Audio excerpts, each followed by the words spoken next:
दोस्तों electric geyser में एक इनलेट पाइप होता है और एक आउटलेट पाइप होता है। और इनलेट पाइप में एक सेफ्टी वाल्व लगा हुआ होता है, जो कि आपने देखा होगा कि एक छोटा सा सेफ्टी वाल्व लगा हुआ होता है। और इलेक्ट्रिक गीज़र में इनलेट और आउटलेट पाइप के साथ एक छोटी सी नली और लगी हुई होती है, प्लास्टिक की पाइप टाइप की एक नली लगी हुई होती है। और इलेक्ट्रिक गीज़र के अंदर जो कंपोनेंट लगे हुए होते हैं उनमें एक थर्मोस्टेट लगा हुआ होता है और एक ऑटो कट ऑफ लगा हुआ होता है। और इलेक्ट्रिक गीज़र में दो टाइप के सेफ्टी वाल्व लगे हुए होते हैं, जो कि एक इनलेट पाइप में सेफ्टी वाल्व लगा हुआ होता है और एक वेंट वाल्व लगा हुआ होता है, जिनमें कि जो गीज़र के इनलेट में जो सेफ्टी वाल्व लगा हुआ होता है वह हमें बाहर दिखाई देता है, लेकिन एक वेंट वाल्व भी होता है जो गीज़र के अंदर की साइड लगा हुआ होता है, जो कि उस प्लास्टिक की नली टाइप जो नली होती है उससे कनेक्ट होता है, जिसे कि हम वेंट पाइप भी कह सकते हैं। तो इसमें जो ये प्लास्टिक की पाइप लगी हुई होती है, नली लगी हुई होती है, यह क्यों लगी हुई होती है, इसमें क्या रीज़न होता है और यह कब वर्किंग में आती है, इन सभी के बारे में जानेंगे। और यदि इस नली से पानी टपक रहा है तो क्यों टपक रहा है और इससे पानी बंद कैसे हो सकता है, इन सभी के बारे में जानने वाले हैं। तो वीडियो को लास्ट तक जरूर देखना। वीडियो पसंद आए तो वीडियो को लाइक जरूर करना और चैनल को अभी तक सब्सक्राइब नहीं किया हो तो चैनल को सब्सक्राइब जरूर कर लेना। तो चलिए स्टार्ट करते हैं। तो दोस्तों इलेक्ट्रिक गीज़र में 3 या 4 टाइप के सेफ्टी एलिमेंट लगे हुए होते हैं, जो कि अलग अलग टाइप के सेफ्टी एलिमेंट लगे हुए होते हैं, जिनमें कि एक वेंट पाइप होता है, वेंट वाल्व होता है, जो कि सेफ्टी एलिमेंट ही होता है इलेक्ट्रिक गीज़र में, जो कि सेफ्टी का ही काम करता है इलेक्ट्रिक गीज़र में। और इस तरह का वेंट वाल्व प्रेशर कुकर में भी लगाया जाता है, जिसमें कि अधिक प्रेशर बढ़ने पर वेंट पाइप खुल जाता है, पिघल जाता है। और इलेक्ट्रिक गीज़र में भी इसी तरह से यह वर्क करता है। इलेक्ट्रिक गीज़र में जब सेफ्टी एलिमेंट काम करना बंद कर देते हैं तो उस समय वेंट वाल्व जो होता है, वेंट वाल्व में एक झिल्ली लगी हुई होती है जो पिघलने लगती है अधिक टेम्परेचर पे। और अधिक प्रेशर या फिर अधिक टेम्परेचर स्टीम बनने पर वेंट वाल्व में वह झिल्ली पिघलने लगती है और अधिक प्रेशर और अधिक स्टीम बनने पर वह झिल्ली पिघल जाती है पूरी तरह से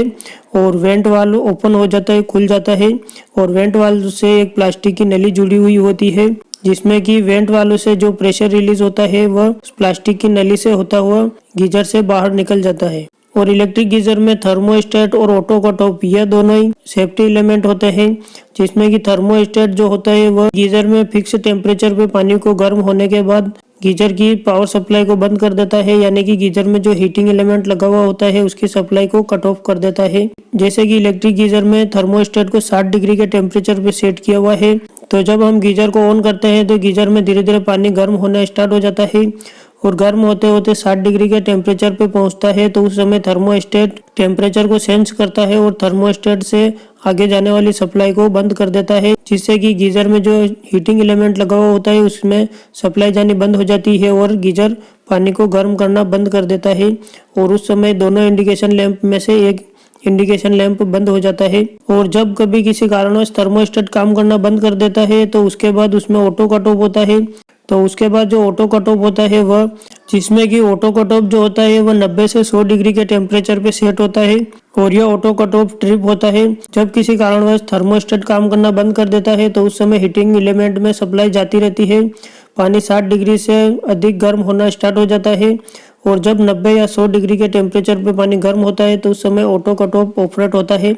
और ऑटो कट ऑफ ट्रिप हो जाता है, जिससे कि ऑटो कट ऑफ से आगे की जाने वाली सप्लाई बंद हो जाती है, जिससे कि हीटिंग एलिमेंट में सप्लाई जानी बंद हो जाती है, जिससे कि हीटिंग एलिमेंट पानी को गर्म करना बंद कर देता है। और उसके बाद आता है वेंट वाल्व। जब थर्मोस्टेट और ऑटो कट ऑफ जब ये दोनों काम करना बंद कर देते हैं या किसी कारणवश ये दोनों खराब हो जाते हैं, जब थर्मोस्टेट खराब हो जाता है उस समय ध्यान नहीं देते हैं तो पानी अधिक गर्म होता है और ऑटो कट ऑफ भी धीरे धीरे ट्रिप होने लगता है या खराब हो जाता है। तो उस समय ध्यान नहीं देने से या किसी कारणवश सप्लाई ऑन रहती है या थर्मोस्टेट और ऑटो कट ऑफ से सप्लाई पास होती रहती है और उसमें पानी गर्म होता रहता है, तो उस समय गीज़र में 100 डिग्री से भी अधिक टेम्परेचर पे पानी गर्म होता रहता है, क्योंकि इसमें जो हीटिंग एलिमेंट लगा हुआ होता है उसमें सप्लाई मिलती रहती है, तो वो पानी को गर्म करता ही रहता है। तो इस तरह से यदि 100 डिग्री से अधिक टेम्परेचर पे पानी गर्म होता है तो इसमें जो वेंट वाल्व लगा हुआ होता है यह जैसे ही 100 डिग्री से ऊपर पानी गर्म होना स्टार्ट होता है तो इसमें वेंट वाल्व जो होता है, वेंट वाल्व में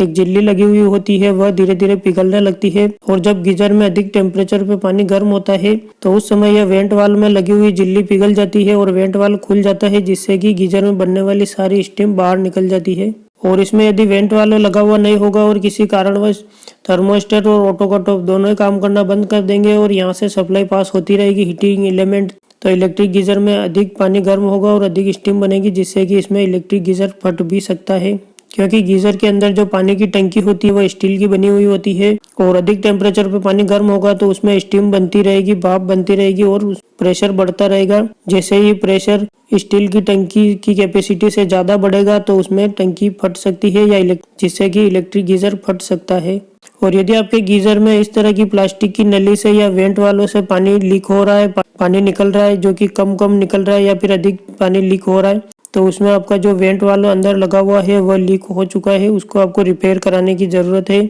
और उसके साथ आपको थर्मोस्टेट और ऑटो कट ऑफ इन दोनों को भी चेक कराने की ज़रूरत होती है। और यदि इस तरह से वेंट वाल्व लीक हो जाता है या फिर वेंट वाल्व खुल जाता है तो हम रिपेयर करा के वेंट वाल्व नया लगा लेते हैं, लेकिन थर्मोस्टेट और ऑटो कट ऑफ यदि चेक नहीं कराते हैं या रिपेयर नहीं करवाते हैं या चेंज नहीं करवाते हैं तो वेंट पाइप दोबारा से खुलेगा, क्योंकि पानी अधिक टेम्परेचर पे गर्म होगा तो दोबारा से वेंट पाइप खुल सकता है, वेंट वाल्व खुल सकता है दोबारा से। और इलेक्ट्रिक गीज़र में ऑटो कट ऑफ में एक ट्रिपिंग सिस्टम होता है, जिसमें कि एक छोटा सा स्विच लगा हुआ होता है, जिससे कि वह ट्रिप हो जाता है अधिक टेम्परेचर पे पानी गर्म होने पे। तो उसमें ट्रिपिंग निकालने के लिए गीज़र के ढक्कन को खोल के ऑटो कट ऑफ में एक जो बटन दिया हुआ होता है उससे दोबारा से प्रेस करके हम ऑटो कट ऑफ का ट्रिप निकाल सकते हैं। लेकिन ट्रिप निकालने के साथ साथ हमें थर्मोस्टेट भी उसमें चेंज करवाना होता है,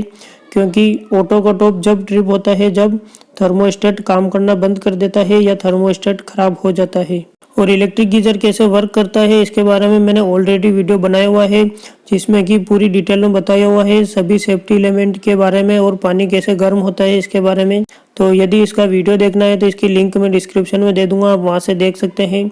या फिर आप एंड स्क्रीन से भी देख सकते हैं। तो आज के वीडियो में इतना ही। और गीज़र से रिलेटेड या फिर इलेक्ट्रिकल से रिलेटेड और भी कुछ पूछना हो तो आप मुझे कमेंट करके ज़रूर पूछ लेना।